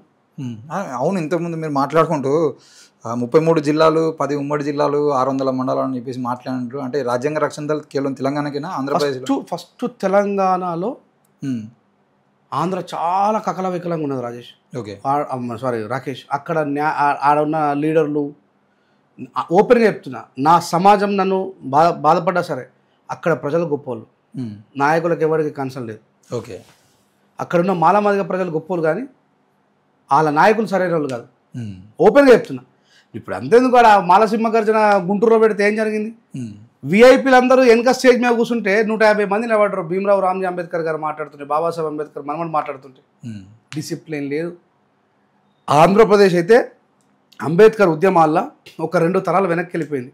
ఒకనాడు ఈ ఉమ్మడి రాష్ట్రంలో ఆంధ్రప్రదేశ్, భారతదేశాన్ని గడగడలాడించిన ఆంధ్రప్రదేశ్ నాయకత్వము, వాళ్ళ తదనంతరము, వాళ్ళ నెక్స్ట్ వచ్చినటువంటి జనరేషన్ మొత్తం ఒక రెండు జనరేషన్లో వెనకకు వీకింది. ఆడ ఎప్పుడు నాయకుల కొట్లాటే, వాడికి వీడికి పడదు. మన అంతా బాబాసాహెబ్ అంబేద్కర్ అంటే పానం ఇచ్చేవాళ్ళు. ఇది విచిత్రమైనటువంటి ఆ నాయకత్వ లక్షణాలు ఎటుపోయినాయో, ఆ కత్తి పద్మారావు, భుజతారకం సార్ ఆధ్వర్యంలో నడిచినటువంటి ఆంధ్ర మహాసభ అవన్నీ ఎటుపోయినాయో నాకు తెలియదు. కానీ ప్రజలు చాలా గొప్పలు. వాళ్ళకి ఏంటంటే ఏదో జరగాల, ఏదో చేయాలి. కానీ లీడర్ సరైన కాకపోతే ఏం చేస్తారు? బస్ నడిపేటోడు సరిగా కాకపోతే వెనక ఊకుని 62 మంది ఏం చేస్తారు? రాకేష్ వీడు తీసుకుపోయి దొడల మీద అయితే వాళ్ళతో పాటు సావాల్సింది. అవి గట్టిన ఆంధ్రప్రదేశ్ పరిస్థితి. ఫస్ట్ తెలంగాణ 33 జిల్లాని బలోపేతం చేసుకున్న తర్వాత ఆంధ్రాకి పోతా, మీటింగ్లలో మాట్లాడతా, స్పీచ్లు ఇస్తా, జ్ఞానం చేస్తా. కానీ నేను స్థానికంగా బలం ఇంట్లో గెలిచిన తర్వాతనే బయటకు పోతా. ఓకే, అప్పటిదాకా ఆంధ్రప్రదేశ్ లేదు. ఇన్ని నీతులు చెప్తున్నటువంటి రెంజర్ల రాజేష్ అనే వ్యక్తి కూడా మళ్ళీ పోయి దొరబిడ్డకు పాట పాడిండు, పాట రాసిండు అనేది మీ మీద ఆరోపణ. ఎస్, మంచి క్వశ్చన్ అడిగాం. ఆమె దొరబిడ్డే, కానీ బీజేపీ చేత వంచబడ్డాను. ఓకే, నేను ఈ మాట కూడా మొన్న ఒక ఇంటర్వ్యూలో చెప్పాను. నేను మొదట కేటీఆర్ గారు ఒక మాట మాట్లాడారు. తమిళనాడులో మా సీఎం గారిని తక్కువ చేసి మాట్లాడితే నేను మా సీఎం గారికి సపోర్ట్ చేసి మాట్లాడినా. ఎవరికైనా ప్రాంతీయవాదం ఉంటుంది. బాబాసాహెబ్ అంబేద్కర్ అంతటి మహానుభావుడు కూడా ఆయన నేను బుద్ధిస్టుగా మారుతున్నా, నేను బౌద్ధాన్ని స్వీకరిస్తున్నప్పుడు మహారాష్ట్రలోనే పెట్టింది. ఎందుకంటే అది స్థానబలం. కవిత గారి మీద పాటల నేను ఉన్నట్టు రాసిన. బీజేపీ ఎవరెవరైతే వాళ్ళు చెప్తే వినని కేజ్రీవాల్ని కావచ్చు, జార్ఖండ్లో ఉన్న సీఎం గారిని కావచ్చు, జగన్ గారిని కావచ్చు, కేసీఆర్ గారిని ఏం చేయలేక, కేటీఆర్ గారిని ఏమనలేక, ఎందుకంటే తెలుగు ప్రజలకే కాదు భారతదేశంలో ప్రజలందరికీ కూడా ఆడబిడ్డ అంటే గుండెకాయ లాంటిది. ఇంత పెద్ద శరీరానికి ఆడబిడ్డ గుండెకాయ లాంటిది. ఆ గుండెని ఒత్తి చూసిర్రు. అది నిందారోపణ నేర నిరూపణ. నీ మీద లిక్కర్ స్కామ్ జరిగింది అని చెప్పేసి ఎంక్వైరీ పేరు మీద తీసుకుపోయి నేను విచారణ పేరు మీద తీసుకుపోయారే తప్ప నిన్ను కోర్టు నేను దోషిగా చేయలేదు కదా. బీజేపీ ఏం చేస్తుంది అసలు? బీజేపీలోనే అందరికన్నా పెద్ద దొంగలున్నారు. నేను ఇప్పుడు మళ్ళీ మాట్లాడుతున్నా. ఏం లొట్టపి ఏమని అంటే అంటే ఏదో ఉరుకొత్త ఏం జరగదు అంతా. కాలాధన్ వాపస్ లేకాంగా అన్నాడు, ఏడికే కూడా వీకలే. విజయ్ మాల్యా, గౌరవ్ మోడీ సబ్ చలేగా. రిజర్వ్ బ్యాంక్ ఆఫ్ ఇండియాలో ఉన్నటువంటి ధనాన్ని కొల్లగొట్టినటువంటి భారతదేశ ద్రోహులు వీళ్ళంతా ఎడిపోయింది. మరి అంతా ఇలా ఆయన బీజేపీలో దాడి చేసిన వాళ్ళు మర్డరిస్టులు, రేపిస్టులు, గోధురకాండ మీద ఏంది వీళ్ళంతా కాదా? అంటే వీళ్ళ చూడు మళ్ళీ బయట వాడు ఒక రేపిస్ట్ గాడు భారతదేశం ఆ రెజ్లర్ మీద ఎంత పెద్ద పోరాటం చేసింది. అంటే బీజేపీలో ఉంటే కథం వాషింగ్ పౌడర్ నిర్మా, వాషింగ్ పౌడర్ నిర్మా. అంటే డైవర్ట్ అయినట్టున్నారు. డైవర్ట్ ఏం కదా నేను చెప్తున్నా. కవితని కూడా, కవిత గారిని కూడా తెలంగాణలో ప్రాంతీయ పార్టీని బలహీనపరచడం కోసమే లిక్కర్ రాని అని చెప్పి ప్రచారం చేయడం. నేను అడుగుతా రాకేష్, భారత ప్రభుత్వం ప్రజలకు హాని కలిగించే మత్తు పదార్థాలు విక్రయించకూడదని రాజ్యాంగం ఉంటుంది. ఈ తెలంగాణ లేబుల్ వేసుకొని, ఆంధ్ర లేబుల్ వేసుకొని, తమిళనాడు లేబుల్ వేసుకొని, మహారాష్ట్ర లేబుల్ వేసుకొని ఇది ఎవరు చేస్తున్నారు రాకేష్? ప్రభుత్వం కదా. మరి అది కాంగ్రెస్ ప్రభుత్వం కావచ్చు, ఏ ప్రభుత్వం కావచ్చు, మొన్నదాకా టీఆర్ఎస్ అది ప్రభుత్వం విక్రయించవచ్చునా? The govt of Telangana, the govt of Tamil Nadu, the govt of Kerala, the govt of Maharashtra. ఇది రాజ్యాంగం ప్రకారం ఎక్కడ నడుస్తున్నారు అని చెప్పేసి ఈమెని లిక్కర్ రాని అంటారు. ఎవరన్నా లిక్కర్ రాజా అన్నారా? లేదు. అంటే ఇది కూడా ఒక రకమైన డిస్క్రిమినేషనే కదా. స్త్రీ ఆ రకం నీకు వ్యాపారం అవైలబుల్ ఉంది కాబట్టి చేసిందయా. నేను ప్రత్యేకంగా మళ్ళీ టీఆర్ఎస్ ప్రభుత్వంతో కొట్లాడతా, అది వేరే ముచ్చట. నాకు బాబాసాహెబ్ రాజ్యాంగం మారుస్తున్నప్పుడు నేను కేసీఆర్ గారితో పాటు అందులో ఉన్న 31 మంది ఎమ్మెల్యేల దిష్టి బొమ్మలు దానం చేసిన. నా ప్రాంతం ముందు, నా ప్రాంతీయ పార్టీ ముందు. తర్వాత మళ్ళీ నేను కొట్లాడతా, భారత్ను కొట్లాడే, అది వేరే విషయం. ఇది లేకపోతే ఏమవుతుందని ఇలా ఆంధ్రప్రదేశ్లో చూస్తున్నాం. 1,86,000 కేజీల గోమాంసం పట్టుబడితే ఏ మా నాయకుడు మాట్లాడు? పవన్ కళ్యాణ్ గారు నోరు తెరదే నా పొలం చిందు అంటాడు. మరి ఏది గోమాంసాన్ని కోసిపడి 1,86,000 కేజీల గోమాంసం వచ్చిందంటే ఎంతమందిని కోసిరు? ఎడబాయ మరి వీళ్ళంతా. ఇప్పుడు క్రైస్తవులను తిడతారు వీళ్ళు. మరి ఈ క్రైస్తవ మిషనరీల ద్వారా చదివేవాడు చదువుకున్నాడు. బాపన్ పాస్టర్ అయిన అనిల్కు చదువు వచ్చింది, వాళ్ళ తాతకు చదువు వచ్చింది.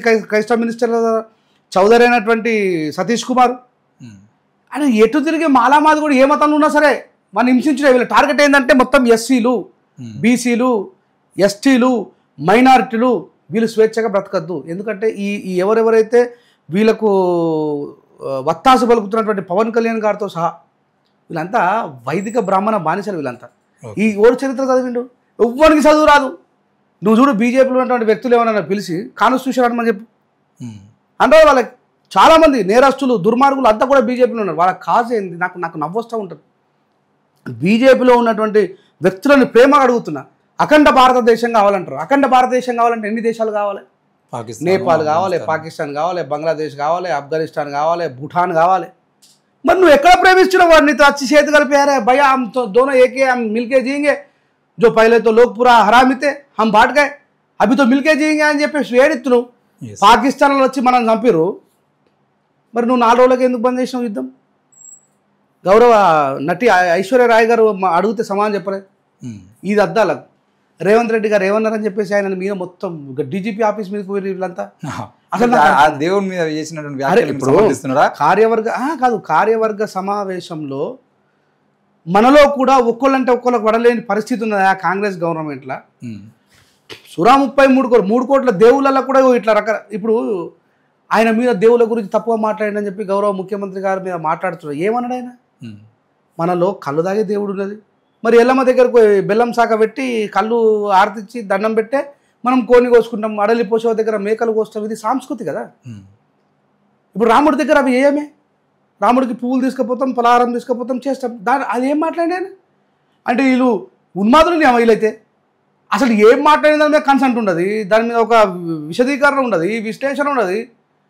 అయ్యప్ప మాల వేసుకొని పోయి కథ పోలీస్ స్టేషన్ లాటి గుంజి ఆడేవాడు ఉన్నాడు మా మాలోడు. కొడక ఎన్నడో నేను ఈ పంత ఉరికిపించుకుంటా కొట్టే రోజు వస్తుంది బిడ్డ, గుర్తుపెట్టుకో. ఆన్ కెమెరాలు చెప్తున్నాను, 40 పీస్ కేసు అయితే వానికి ఏమి తెలియదు, రాజ్యాంగం తెలియదు. మళ్ళీ ఆ మాలోడు ఈ అందులో ఉన్న మాలోడు ఈడ ఇబ్రాహీంపట్నంలో మాల మాదిగోళ్ళని గుళ్ళకి రానిపోతే నోరు తెరవాడు. ఓకే. ఆ మోనా మార్కెట్లో పాప వాళ్ళంతా క్షమాపణ అయిపోయిన చెప్పండి. I don't know his name. అయితే మీది అమారా ప్రసాద్ది ప్రజలు తిరుగుబాటు చేయడం మొదలుపెట్టిన తర్వాత ఎవ్వడు ఆగడు బిడ్డ, గుర్తుపెట్టుకో. ఏమైంది నేపాల్లో, ఏమైంది బంగ్లాదేశ్లో? స్పాటకస్ లాగా ముందు మా జాతిని సంస్కరించుకోవాలి. మా మరి వీళ్ళు నిజంగా సరే వాళ్ళు చెప్పింది ఒప్పుకుందాం. అమారా ప్రసాద్ చెప్పినట్టు బాబాసాహెబ్ అంబేద్కర్ గారు ఒక్కరే భారత రాజ్యాంగం రాయలేదంటే వీడు ఈ అమారా ప్రసాద్ అనే గాడిద కొడుకు, మళ్ళీ చెప్తున్నా కట్ చేయకుండా, ఈ అమారా ప్రసాద్ అనేటువంటి మాల గాడిద కొడుకు ఈ దేశానికి మొట్టమొదటి ప్రెసిడెంట్ అయినటువంటి బాబు రాజేంద్ర ప్రసాద్ కంటే ఎక్కువ తెలివి ఉన్నాడా? The iron man Sardar Vallabhbhai Patel గారి కంటే ఎక్కువ తెలివి ఉన్నాడా? First prime minister Pandit Jawaharlal Nehru గారి కంటే తెలివి ఉన్నాడా? వాళ్ళు రాయకపోదురా? రాకేష్ అంబేద్కర్ ఒక్కడే రాలేడు రాజ్యాంగం, ఆయనతో పాటు ఇంత ఉన్నారు నిజంగా సంతకాలు పెట్టారు, వాళ్ళైతే సాక్షి సంతకాలు పెట్టారు. మనకి ఎవరికి మరి లిస్ట్ తీరా? ఈ తెలంగాణ నుంచి బాబాసాహెబ్ అంబేద్కర్ గారు పక్కన కూర్చున్నాడు ఒక వ్యక్తి తెలుసా? అయితే ఇప్పుడు ఒకవేళ నేను ఈ క్వశ్చన్ అడిగిన తర్వాత ఏమన్నా వీడు ఏముండదు సొంత తెలివి, వీరికి అంతా వేరే వాళ్ళు తీసుకొచ్చి ఆ విషయాన్ని ఇంజెక్ట్ చేస్తే వీడు బాబాసాహెబ్ మాట్లాడతారు. అయ్యప్ప స్వామి గురించి తప్పుగా మాట్లాడినందుకు బైరి నరేష్ గారి మీద దాడి జరిగింది. నేను సరస్వతి గురించి విశ్లేషణ చేసేందుకే నా మీద దాడి జరిగే ప్రయత్నం చేసిండు. ఈ మార్గాన్ని వేసింది ఎవరు? మీరే కదా. మీ మీద దాడి జరగదని చెప్పి గ్యారంటీ ఇస్తావా? అంటే దాడి చేస్తారా? అరే నేను చేయగా వచ్చినాయా? ప్రజలు ఆగ్రహం మీరే చెప్తారు కదా, స్వేచ్ఛ ఉంది, భావ ప్రకటన స్వేచ్ఛ ఉంది, అయ్యప్ప గురించి మాట్లాడడం భావ ప్రకటన స్వేచ్ఛ. బైరి నరేష్ గారు మాట్లాడినటువంటి విషయాన్నే గరికపాటి గారు, చాగంటి గారు కూడా మాట్లాడారు. ఈయన భాష కొంచెం మొరటగా ఉండేసరికి అవతలకు బాధ అనిపించింది. కంటెంట్ ఒక ముగ్గురు చెప్పిన కంటెంట్ సేవే. బైరి నరేష్ గారు మాట్లాడిన భాషా ప్రయోగం మంచిగా లేదు. వీరి భాషా ప్రయోగం మంచి లేనప్పుడు కూడా ప్రజలు తంటారు అంటున్నా. ఓకే, మీరైతే అన్నారు కదా. అరే నేనేమంటున్నా, నేను ఆపితే ఆగేది కాదు, నేను చెప్తే అయ్యేది కాదు. ఓకే, నేనేమంటున్నా అంటే భాష, బాబాసాహెబ్ మీద మాట్లాడే భాష విశ్లేషణ జరగాలి, ప్రతి దాని మీద తర్కం జరగాలి, ఇది క్వశ్చన్ చేసుకోవాలి. ఇప్పుడు మర్రి చెన్నారెడ్డి గారు తెలంగాణ నుంచి రిప్రజెంట్ ఇండియన్ కాన్స్టిట్యూషన్, ఎవరికని తెలుసా? చదవరు, పెండనే ఇలా తలకాయలలో ఉండేది. వాడు మాట్లాడుతారు అంబేద్కర్ గారి గురించి. వాని అయ్యకు ఉద్యోగం ఎట్లా వచ్చింది? అమారా ప్రసాద్ అనేవాడి తండ్రికి ఉద్యోగం రావడానికి గల కారణం అంబేద్కర్ కూడా ఇచ్చిండా? వీడు బాబు రాజేంద్ర ప్రసాద్ కంటే తెలివైనోడు, సర్దార్ వల్లభాయ్ పటేల్ కంటే తెలివైనోడు, గాంధీ గారి కంటే తెలివైనోడు. వీళ్ళు గాంధీని యాక్సెప్ట్ చేస్తారు దుర్మార్గులు. సో ప్రజలు కూడా ఆలోచించాలా ఎటు పోతుంది. నేను ఇంత మాట్లాడుతుండ్రే, ఈ చిన్నాజీఆర్ స్వామిని తీసుకుని వచ్చి వెమ్లవాడలా పొర్రుదండం పెట్టుకొని చూద్దాం. నేను జీవితంలో అంబేద్కర్ గురించి మాట్లాడగా, చిన్నాజీఆర్ స్వామి అనేటువంటి ఆ పొడు నామాలు వచ్చి అడ్డం నామాలు ఉన్నటువంటి సర్వేశ్వరుడు అనేటువంటి మా శివుడికి పొర్రుదండం పెట్టి నాకెక్కడికి నేను ఒక పెద్ద సాధునైతా అంతేనా? వీడు పోయి ఆడు డిచ్చికి బాబా ఆయన పేరేంది, రాధా మనోహర్ దాస్, ఆ తర్వాత లలిత్, ఈ కరుణాకర్. మొన్న ఎవరో ఒక సిస్టర్ మాట్లాడుతుంది, ఆ బోడగుండ అయినా నన్ను లైంగికంగా వేధిస్తున్నాడని చెప్పేసి. అంటే బయటపడేంత వరకే సమస్యలు, తర్కము, భక్తి అనేది మనుషులకు మంచి చేసేటట్టుండాలి. నేను ఈ సందర్భంగా చీకోటి ప్రవీణ్ గారికి కృతజ్ఞతలు చెప్తున్నాను. ఎందుకంటే నాకు హిందుత్వ నాయకులం అని చెప్పి చెప్పుకున్న దాంట్లో అన్నగిట్లా పలానా జాగాల మాలమాదిగలను గుళ్ళకి రానిస్తారంటే చెప్పు అటు కొడతారా ఏ కొడుకైనా. ఆయన ఒక గొప్ప మాట అంటాడు, అరే మాలమాదిగ లేకుండా హిందుత్వం ఎట్లా సంపూర్ణమవుతుందిరా అని. ఆ అసుంటి హిందుత్వంలో అంటే మనుషుల్ని కలపకపోయే హిందుత్వ నాయకులు కావాలని ఈ కొడుకులు పొద్దున్న లేచి నుంచి క్రైస్తవులను తిట్టుడు, ముస్లింలను తిట్టుడు, దళితులను తిట్టుడు, నక్సలైట్లను తిట్టుడు, ఆ హిడ్మా గురించి మాట్లాడతారు. ఒక ఆదివాసి బిడ్డ తినడానికి సరైనటువంటి తిండి లేని, వసతులు లేని బట్టి ఇంట్లో ఉన్న వ్యక్తి ఆయుధం పట్టాల్సిన పరిస్థితి ఎందుకు కల్పించింది ఈ రాజ్యం? ఆ విషయం ఆలోచించరే వీళ్ళు. మొన్న ఒక వీడియో చూసిన రాకేష్, నాకు కళ్ళలో నీళ్ళు వచ్చినాయి. ఆమె తప్పే, రాజ్యాంగానికి వ్యతిరేకమైన, నేను కాదంటే, నేను నక్సలైటిజం నేను ప్రోత్సహించట్లేదు. కానీ అలాంటి పరిస్థితి వాళ్ళకున్న. ఇప్పుడు మనం నగరంలో ఉన్నాం, హ్యాపీగా ఉన్నాం, అంటే ఏదైనా కావాలంటే వస్తున్నది, తింటున్నాం, చేస్తున్నాం. వాళ్ళ పరిస్థితి ఎందుకు తెలియాలి కదా నువ్వు? వాళ్ళు తోటి భారతీయులే కదా, వాళ్ళు ఎందుకు ఆయుధం పట్టాల్సి వచ్చింది? ఆయుధం పట్టడం అని ఒక ఆడకూతురు రాకేష్ రాత్రి అయితే బయటకెళ్ళేది. అట్లాంటిది వసతులు లేనటువంటి అడవిలో ఆయుధం పట్టుకొని మనిషిని చంపేంత క్రూరత్వానికి ఆమె పోయింది అంటే మరి వాళ్ళ మీద జరిగినటువంటి అత్యాచారాలు, అన్యాయాలు ఎంత ఘోరమైనవి ఉంటాయి. తోటి భారతీయులుగా వీళ్ళు ఆలోచిస్తున్నారు.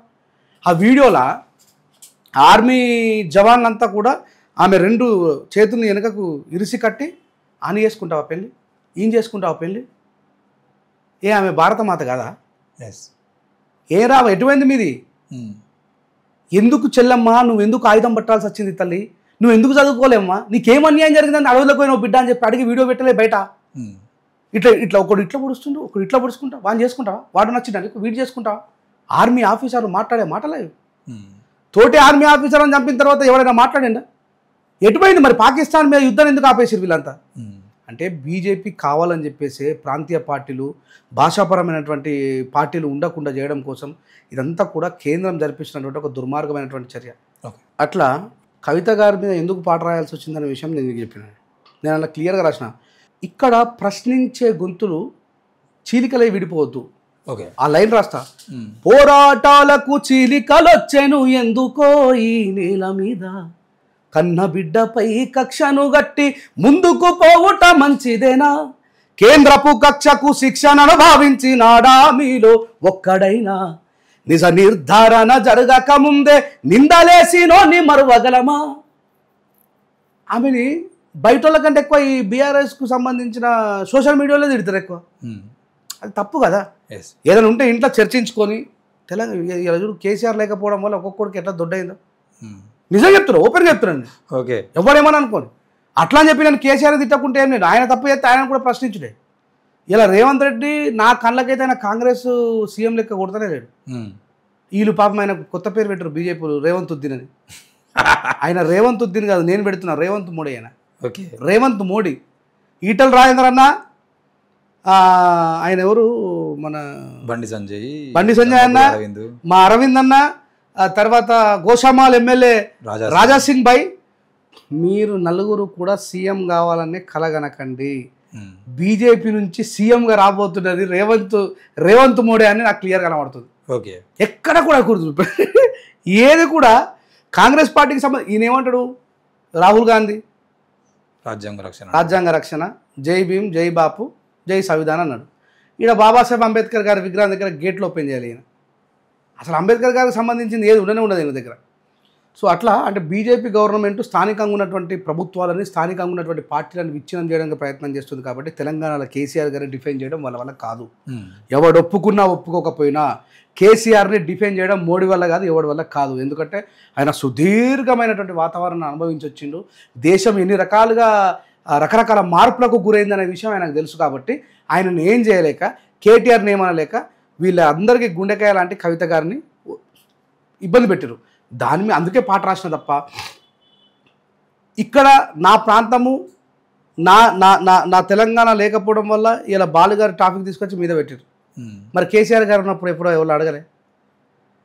కేసీఆర్ గారిని ఇప్పుడు ఎవరు సపోర్ట్ చేయాలి, దీన్ని ఎవరు పెట్టుకోక అర్థం లేదు. ఆంధ్ర తెలుగు ఎంత కాదనుకున్నా తెలుగు వాళ్ళం, ఆ అభ్యుదయ భావజాలం ఉండాలి. ఇప్పుడు నేను అందుకే ఒక మాట లేవనెత్తినా కదా, మీరు ఉత్త పేరుగా వరుచుకోలేరు కదా అంబేద్కర్ గారి. భారతదేశ వ్యాప్తంగా ఎస్సీ, ఎస్టీ, బీసీ మైనార్టీల కోసం, స్త్రీల కోసం పోరాడిన అంబేద్కర్ గారి పేరునే ఒప్పుకోలేని ఓ ఆంధ్రాలో ఉన్నటువంటి వితండవాదులారా, మీకు బాలసుబ్రహ్మణ్యం గారి గురించి మాట్లాడే అర్హత ఉందా? బాలసుబ్రహ్మణ్యం గారు ప్రొఫెషనల్ సింగర్, మళ్ళీ చెప్తున్నా, వీ షుడ్ రెస్పెక్ట్ ఇట్. కానీ ఆయన భారతదేశ పితామహుడో స్వతంత్ర సమరయోధుడో కాదు. ఈ విషయాన్ని అర్థం చేసుకోవాలి. సో నేను కేసీఆర్ గారి కూతురు పాట రాయడానికి గల కారణం అది. నేను రేపు పొద్దున బీజేపీ చేత వంచబడితే రేవంత్ గారి మీద కూడా రాస్తా, పాడతా. నేను ఫస్ట్ నేను ప్రాంతీయంగా, నా ప్రాంతీయ వ్యవస్థ లేకపోతే ఏం జరుగుతుందో తెలిసిన వాడిని. ఇప్పుడు వేరే రాష్ట్రాలలో ఏం, అసలు ఆంధ్రప్రదేశ్ టీడీపీ రూలింగ్ లాగా ఉందా, బీజేపీ రూలింగ్ లాగా ఉంది? అసలు ఎప్పుడన్నా మనం విన్నామా రాకేష్ ఇన్ని సంవత్సరాల బీఫ్ ఎక్స్పోర్ట్ చేస్తారని చెప్పి? జరిగింది కావచ్చు, ఏమో తెలియదు. కానీ 186,000 కిలోల బీఫ్ దొరికితే కూడా సపోర్ట్ చేస్తలేరు. ఇది బీజేపీకి అంతర్గతంగా బీ టీం లాగా పనిచేస్తున్నటువంటి వ్యవస్థ మాత్రమే అని నా ఉద్దేశం. సో అందుకే కవిత గారి మీద పాట రాసినా పాడినా ఆమె పార్టీ పెడితే రేపు రాయని పాడదు, మళ్ళీ ప్రశ్నిస్తా. ఇది మద్దతు ఇయ్యరా? ప్రాంతీయ పార్టీలకు మద్దతు అంటారు. నేను ఏమంటున్నా అంటే ఇప్పుడు నేను ఫస్ట్ బీఎస్పీ, ఆర్పిఐ, కమ్యూనిస్ట్ వీటి తర్వాతే వాటి కోసం ఆలోచిస్తాను. ఎందుకంటే ఫస్ట్ ప్రధానమైనటువంటి పీఠ నేను ఒక ఉద్యమకారుని కాబట్టి నాకు స్వేచ్ఛ ఇక్కడే ఉంటుంది. నేను రేపు పొద్దుల కవిత గారి మీద ప్రేమతో ఆమె నా మీద ప్రేమతో నాకు టికెట్ ఇచ్చి రాజేష్ నువ్వు ఉన్నా నాకు స్వేచ్ఛ ఉండదా? నేను ఇవి మాట్లాడలేను. నేను స్వేచ్ఛ కోసం మాట్లాడిన వ్యక్తిని స్వేచ్ఛను కోల్పోయి ఏం చేయాలి? దీని తర్వాత ఆప్షన్లో ఉంటుంది కంపల్సరీ. ఒకవేళ బీజేపీలో ఉన్నటువంటి ఆ వ్యక్తులకు సంబంధించిన విషయంలో కూడా వాళ్ళని ఇబ్బంది పెట్టేటువంటి ప్రయత్నం చేస్తే మీరు వాళ్ళ కోసం కూడా అసలు బీజేపీలోకి ఎవడేవాడు అన్న పోయిన తర్వాత ఎవడు ఇబ్బంది పాల్గాడు? బీజేపీలోకి పోవడం అంటే దొంగ డెల్ల దాక్కోవడం లాంటిది. ఓకే, డెల్ల దాక్కోవడానికి ఏముంటుంది? ఆడు కనిపించడం బయట బాహ్య సమాజంలో తిరిగాడు. దొంగలంతా కూడా బీజేపీలో వేసి వచ్చి విజయమాలి ఏం చేసి చెప్పు వీళ్ళంతా కూడా లక్షలాది కోట్లు. నేను చాలా సందర్భాల్లో చెప్పిన ఒక రైతు కుటుంబాన్ని జగిత్యాల 25,000 రూపాయల క్రాప్ లోన్ కట్టలేదని చెప్పేసి ఆయన ఇల్లుకు తాళం వేసి బయటకు నొక్కేసాను. వాడు అన్ని లక్షల కోట్లు ఎత్తుకొని పోతే ఏం చేసి నేను. సో బీజేపీ గవర్నమెంట్ వల్ల ఈ సమాజానికి జరిగే మంచి ఏమీ లేదు. ఓకే, లాస్ట్ ప్రశ్నకు పోయే ముందు వ్యూయర్స్ కోసం ఏదన్నా మీకు మంచి పాట. ఎప్పుడూ ఒకటే, సమాజాన్ని మేలుకొల్పడం, బాబాసాహెబ్ అంబేద్కర్ గారిని ఆలోచింపజేయడం. ఈ మధ్య చాలా ట్రెండింగ్లోకి వచ్చింది ఒక పాట, ఉదయ భాస్కర్ అన్న పాడింది, విశాఖపట్నం ఉదయ విశాఖపట్నం. పాడనా నీ మాట పాటగా, ఎదలో నీ ఆశయాలు నిండగా, పాడనా నీ మాట పాటగా, ఎదలో నీ ఆశయాలు నిండగా, అంబేద్కరా విజ్ఞాన శేఖరా, అంబేద్కరా విజ్ఞాన శేఖరా, అనగారిన బ్రతుకులలో ఉదయ భాస్కరా, ఓ ఉదయ భాస్కరా, దళితుడిగా పుట్టిన ధనవంతుడివు విద్యలో, కులహీనుడి వన్నా గుణవంతుడి జగత్తులో, చైతన్య ప్రతీక నీవయా, ప్రగతికే పతాక నీవయా, ప్రగతికే పతాక నీవయా, పాడనా నీ మాట పాటగా, ఎదలో నీ ఆశయాలు నిండగా. థ్యాంక్ యూ అన్న. చివరి మా ప్రశ్న ఏంటంటే, సంఘాలు నడవాలన్నా పార్టీలు నడవాలన్నా దానికి డబ్బు అనేది చాలా ప్రధానం. ఎందుకంటే నేను కూడా ఒక సంఘంలో పనిచేసిన కాబట్టి ఆ పైసలు లేకపోతే కనీసం ఒక ఉద్యమానికి నువ్వు పెళ్ళాలన్నా బస్ చేయాల్సిన ఉంటుంది. రాజ్యాంగ రక్షణ దళకు ఫండింగ్ ఇక్కడ వస్తుంది. నేను రాజ్యాంగ రక్షణ దళ నిర్మాణం చేయడానికంటే ముందే మాట్లాడిన, నన్ను 2009లో నా ఎర్నింగ్ ఆగిపోయింది. తర్వాత కొన్ని సంవత్సరాలు నా సొంత డబ్బులతోనే నేను ఉద్యమాలకు తిరిగిన. తర్వాత ప్రజలు నన్ను సాదుకున్నారు. ఓకే, రాజేష్ అనేవాడు ఈ సొసైటీకి అవసరం కాబట్టి సాదుకున్నారు. నేను మీటింగ్ పోయిన ప్రతిసారి దానికి డీజిల్ ఖర్చులు అవంతా ఎంత అవుతాయో వాళ్ళు వేసిండ్రు. అవి కాకుండా కూడా చాలామంది, నేను బహుశా అందరి పేరు మర్చిపోవచ్చు, ఈ సందర్భంగా ఖచ్చితంగా ఇది ప్రజలకు చెప్పాల్సిన అవసరం ఉంది.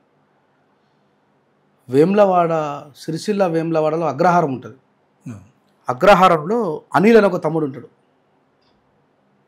వాడు నేను నమ్మకం అన్నట్టు టేబుల్ మీద కూర్చొని నా జేబులో డబ్బులు లేకపోయినా ఒక భోజనం చేస్తే 200 300 సరే వాడు కొడుతుండే. అట్లా మనందరికీ తెలిసిన చెల్లె ఉస్మానియా యూనివర్సిటీ చుక్కలత. ఓకే, చుక్కలత చెల్లె ఎన్నోసార్లు మా కోమట్ల సీను, ఇట్లా అంటే కోమట్ల అందరు కోమరికి వస్తారు కావచ్చు, కానీ కోమట్ల సీను, మా రమణ, మద్దిలేటి సారు, బైర్ నరేష్ కూడా అప్పున్నా నేను. అంతేందుకు ఈ కన్నమ్మ కొట్టినటువంటి రాకేష్ గారు కూడా నాకు ఫోన్ కొని ఇచ్చిండు. ఓకే, సో అట్లా చాలామంది నా అవసరం సొసైటీకి ఉంది అంటే ఎక్కడ తలదించకపోవడానికి గల కారణం కూడా వీళ్ళందరూ రాకేష్. ఓకే, దయచేసి ఎవరి పేర్లైనా మర్చిపోతే క్షమించండి. ఎంతోమంది 500, 1000 రూపాయలు, 2000. గుంటూరులో రవణ అని చెప్పేసి ఒక అన్న ఉండే, ఆయన అయితే నేను ఒక ఉద్యమాన్ని కొనసాగించడం కోసం ఏకంగా 2 లక్షల రూపాయలు ఇచ్చింది. ఆయనకు కూడా సకాలంలో తిరిగి ఇయ్యలేకపోయినా సో వాళ్ళ రుణము నేను తీర్చుకుంటా. ఇప్పుడు డబ్బులు సంపాదించడంలో పడ్డా ఆ విషయం మీ అందరూ తెలుసు. నేను ఫార్సన్ కొనుక్కున్నా, డబ్బులు సంపాదించడం పెద్ద విషయం కాదు. బట్ కాకపోతే ఈ అంబేద్కర్ గారిని తీసుకుపోయి వేరే దగ్గర తాకట్టు పెట్టడం అనేది అయితే సరైన పద్ధతి కాదు. అంటే తాకట్టు పెట్టకుండానే సంపాదిస్తున్నారు 100%. రియల్ ఎస్టేట్ చేస్తున్నా అరే అంటే మీలాంటి వాళ్ళు డబ్బులు ఈ రకంగా సంపాదించినా కూడా అంబేద్కరిజాన్ని అడ్డం పెట్టుకుని డబ్బులు సంపాదిస్తారని ముద్రేస్తారు. నేను ఒక విషయం చెప్తా రాకేష్, గుర్తుపెట్టుకో. అంబేద్కర్ గారి పేరు చెప్పుకొని ఎవ్వరి దగ్గరికి వెళ్ళి 100 రూపాయలు 1000 రూపాయలు తెచ్చుకున్నా అది ఖచ్చితంగా బయటకు వస్తుంది. నాకు రాలేవా? టీఆర్ఎస్ గవర్నమెంట్లో ఆఫర్లు వచ్చినాయి. ఈ సందర్భంగా తెలుసు, చాలామందికి తెలుసు నాకు ఎన్ని కోట్ల రూపాయల ఆఫర్లు వచ్చినాయి, నాకు ఎన్ని పదవుల ఆఫర్లు వచ్చినాయి. నేను ఒకటే చెప్పిన, ఈ పేరు రింజర్ల రాజేష్ అనేటువంటి ఒక సామాన్యమైనటువంటి వ్యక్తి ఓ నిజామాబాద్ జిల్లా బాల్కొండ మండలం ఒక పల్లెటూరులో పుట్టి ఈరోజు సగం భారతదేశానికే తెలిసే పరిస్థితి వచ్చిందంటే అది బాబాసాహెబ్ అంబేద్కర్ పుణ్యమే. అదే నేనేమని నాలాంటి వాళ్ళు లక్షలాది మంది ఉన్నారు. I'm after all the person without doctor Babasaheb Ambedkar. ఆయన రథాన్ని తీసుకుపోయే క్రమంలోనే అందరికీ పరిచయం. ఆయన దాన్ని అమ్ముకునే శక్తి నాకాడు. గడ్డ ప్రజన కొడుకు ఆయన సంపాదించిన పొలం అమ్ముకునే శక్తి నాకుంది. నేను ఫారెన్ వచ్చి సంపాదించుకున్నటువంటి భూమిని అమ్ముకునే శక్తి నాకుంది. కానీ నా ఏం కూడా అది, నా లక్ష్యం ఏంటంటే నేను బాబాసాహెబ్ అంబేద్కర్ గారు పేరు చెప్పుకొని అమ్ముడు పోనోడు ఎవడైనా ఉన్నాడా అంటే ఉన్నాడు రా రంజల్ రాయ్ కూడా అని చెప్పి ఆ పేరు కోసమే నేను ఫస్ట్ నుంచి అదే ఆశయంతో పనిచేసిన, దాంతోనే ఉన్నా. ఇలా రియల్ ఎస్టేట్ చేస్తే డబ్బులు రావనేది ఏం లేదు, అందరూ తెలిసిన విషయమే. కానీ బాబాసాహెబ్ అంబేద్కర్ గారి సిద్ధాంతాన్ని ఎవ్వడు గుర్తుపెట్టుకో, ఎవ్వడు పైసలు ఇచ్చినా బయటకి చెప్పకుండా ఎవడు ఉండడు, అది ఖచ్చితంగా బయటకు వస్తుంది. ఎంతోమందిని మనం చూసినాం నిజాయితీగా. ఇప్పుడు నేను కావాలనుకుంటే నేను పాటలు రాసుకొని పాడుకోవచ్చు కదా, సినిమా పాటలు రాయొచ్చు, ఏమైనా వేయచ్చు. కానీ అటువైపు ఎందుకు పోలేదు? మన వల్ల వీలైన కాడికి సిద్ధాంతం కోసం నిలబడదాం. అంబేద్కర్ చెప్పిండు, బిడ్డ ఆ రథాన్ని ముందుకు లాగలేకపోతే అక్కడనే పెట్టుకొని దాన్ని వెనకకు తీసుకుపోకున్నాడు. నేను కూడా చివరి వరకు దానికోసమే ప్రయత్నం చేస్తాను. ఇలా కదిరికృష్ణ నా గురువు కూడా అదే చేసింది. ఆయన కూడా చాలా ఆర్థిక సమస్యలు ఎదుర్కొని ఇలా కోట్లాది రూపాయలకు సంబంధించిన బిజినెస్ చేస్తా ఉన్నాడు. సో మాకు తెలివి లేదా రాకేష్? తెలివి లేని వాళ్ళే కోట్లు సంపాదిస్తున్నారు, తెలుగు వాళ్ళంగా మేము. ఓకే, సో అది సంగతి. ఓకే అన్న, థ్యాంక్ యూ వెరీ మచ్. ఈ సందర్భంగా మరొకసారి చెప్తున్న, రాజ్యాంగ రక్షణ దళ ఆధ్వర్యంలో చాలా జరగబోతున్నాయి. కొంచెం హార్డ్ వర్క్ చేస్తూ ఉన్నాయి. ఎందుకంటే ఇన్ని రోజులు విచ్చలవిడిగా తిరిగినాం. ఇప్పుడు అట్లా కాదు, ఒక అంటే కన్స్ట్రక్టివ్ వ్యవస్థ నిర్మాణం చేస్తున్నాం కాబట్టి కొంచెం అందుబాటులో లేకపోవచ్చు. నన్ను ఆర్థికంగా హార్దికంగా ప్రేమగా అందరూ ఆదుకున్నారు. ఎంతోమంది పేర్లు మర్చిపోతే మరొకసారి క్షమించమని చెప్పి వేడుకుంటూ, నన్ను ఇట్లాగే ముందుకు పోతున్న క్రమంలో మీ బలాన్ని నాకు బలంగా చేకూర్చి తోడుగా చేయాలని చెప్పి మనస్ఫూర్తిగా కోరుకుంటున్నా. ప్లీజ్ సబ్స్క్రైబ్, కామెంట్, షేర్ చేయండి. G8 ఛానల్తో మరీ బహుజన సమాజానికి మెరుగైనటువంటి ఆలోచన విధానాన్ని చేర్చడం కోసం రాకేష్ ముందుకు వస్తున్న పిచ్చి నా కొడుకులు మాట్లాడుతున్న మాటలని పక్కన పెట్టండి. మన కోసం మాట్లాడే గొంతులని, మన కోసం మాట్లాడే ఛానళ్ళని మనమే సబ్స్క్రైబ్ చేసుకొని 100 మంది చేత సబ్స్క్రైబ్ చేయించి ఆలోచన చేయాలని మనస్ఫూర్తిగా. Thank you very much. This is your Shan Ranjan Rajesh. Thank you అన్న. మొత్తానికి అయితే చూసారు కదా, చాలామందికి రాజేష్ రింజర్ల రాజ్యాంగ రక్షణ దళ పెట్టగానే 100 ప్రశ్నలు వచ్చినాయి. ఆ 100 ప్రశ్నల్లో కొన్ని ప్రశ్నలను నేను మీ ముందు తీసుకొచ్చేటువంటి ప్రయత్నం చేశాను. వీటిని వినండి. మళ్ళీ అవసరం ఉన్నటువంటి సందర్భాల్లో, మళ్ళీ అవసరం వచ్చినటువంటి వేదికల మీద తప్పకుండా ఆయన్ని మరిన్ని ప్రశ్నలు అడిగేటువంటి ప్రయత్నం చేద్దాం. ఏది ఏమైనా కూడా వర్గీకరణ అయిపోయింది, ఇప్పుడు కలిసి ఉద్యమాలు చేయాల్సిన అవసరం ఉంది. రెండవది, బీసీలకు అన్యాయం జరిగింది 42% రిజర్వేషన్ల దగ్గర. ఇప్పుడు బీసీలు ఎస్సీలు కలిసి, ఎస్టీలు కూడా కలిసి కొట్లాడి రానున్న రోజుల్లో ఆయన కూడా రాజ్యాధికారం అనే దిశగా వేయాలనే ఆయన ఆలోచనలకి మీరు కూడా మద్దతుగా ఉండాలని కోరుకుంటూ చూస్తూనే ఉండండి G8 న్యూస్. Thank you.